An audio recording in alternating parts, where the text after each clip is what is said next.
Oh, happy Friday. And you know why it's a happy Friday?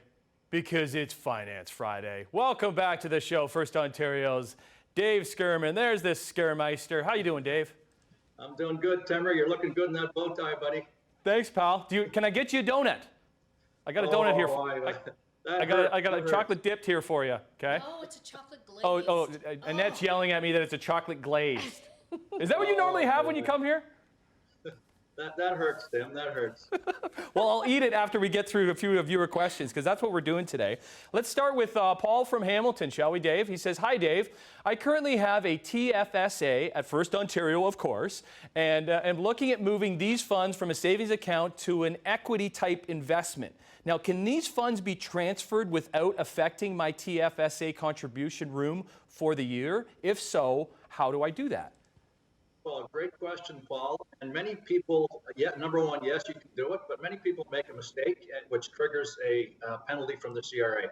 So the wrong way to do it is you take the money from one TFSA account to another TFSA account, even though you might e-transfer or electronically funds transfer it yourself.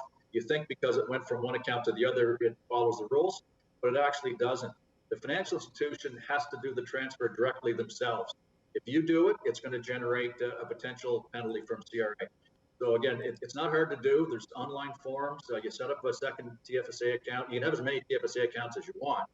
So you set up the account. You request the financial institution to transfer the money. They do it directly, and then you're free.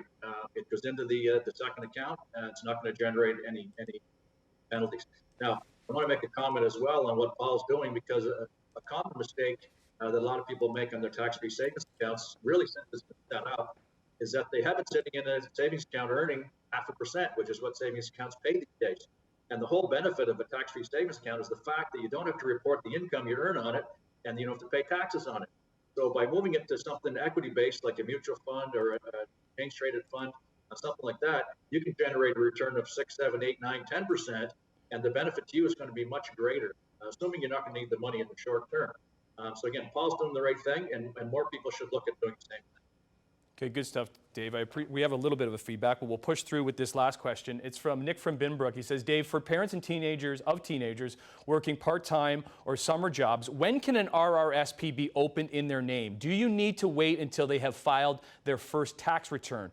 If the goal is to save in the RRSP for a down payment on a future home, should they invest in higher risk if they aren't withdrawing this money for 8 to 10 years? Wow, two great questions, Dave. Yeah, and that's a great question.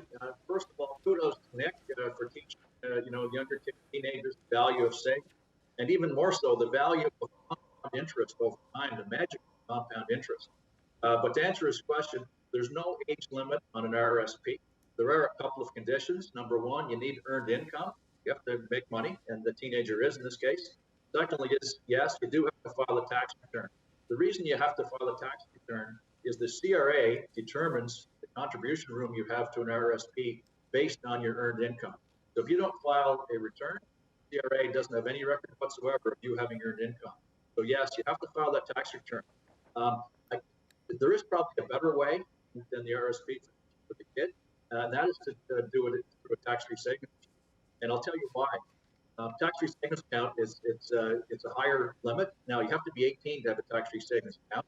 So you can set it up into another savings account early, move it into a tax-free savings account at $6,000 a year once you turn 18. But it's a much higher limit than RRSP for somebody in low income. Also on the RRSP, again, the value is you don't have to pay tax on your contributions. At low income levels, let's say the kid's making $10,000, he's not going to pay any tax anyway. So having a tax deduction on an RRSP is really no benefit to them. In a tax-free savings account, you can use it for a down payment on a home. You can use it for whatever you want, and you never have to pay tax on it. The other big benefit of tax-free savings account is you can use it for other things. So that's what I would do, but either way, you're not going to go wrong by teaching the kid a good habit on how to save money. Well, we appreciate those two questions. You can email your questions to Dave at Finance Friday, Finance Friday at FirstOntario.com, or through Twitter at Finance_Friday. If your question or topic is selected to be covered on air, you will win a gift card from a local business in your community, maybe even a donut from our CHCH studios. Well, that hasn't been touched. That hasn't been touched by me, or eaten, or a bite out of it by me, because I'm going to do that right now. Thanks, Dave. Have a good weekend. Tim, save that donut. I'll be in face to face when the league. Right.